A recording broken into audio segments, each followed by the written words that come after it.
Hello everyone, welcome back to my channel. This is Anurag Nishad. Today, as you can see, that this is a progressive web app that I have created through ReactJs. As you can see that when I'm clicking on this download resume button, it is downloading my resume. It is looking very cool to see, pleasing to eyes, and you can see some skills also. There are front end, soft skill, and back end. So these are dummy ratings.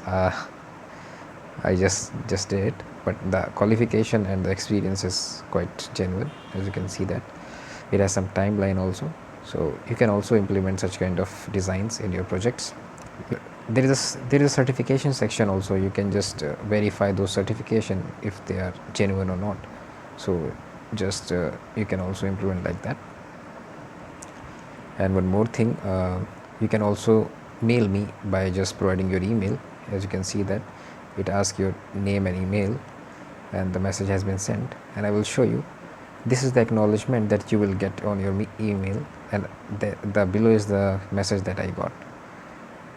When you go anonymous, then you will not get any acknowledgement, but yeah, I will get your mail. So this is also you can implement in your projects. This is the message that I will get in anonymous mode. One more thing I have implemented here, the theme section. So the beautiful themes you can implement in your projects. As you can see that this is the same theme section. Whatever theme you will choose, the background will be set as according to that. So you can implement that kind of features in your projects. You can see that when I'm refreshing also, but the theme is still persisting. You can go to the back to default option, so everything will be like as before. So just implement these kind of things in your projects.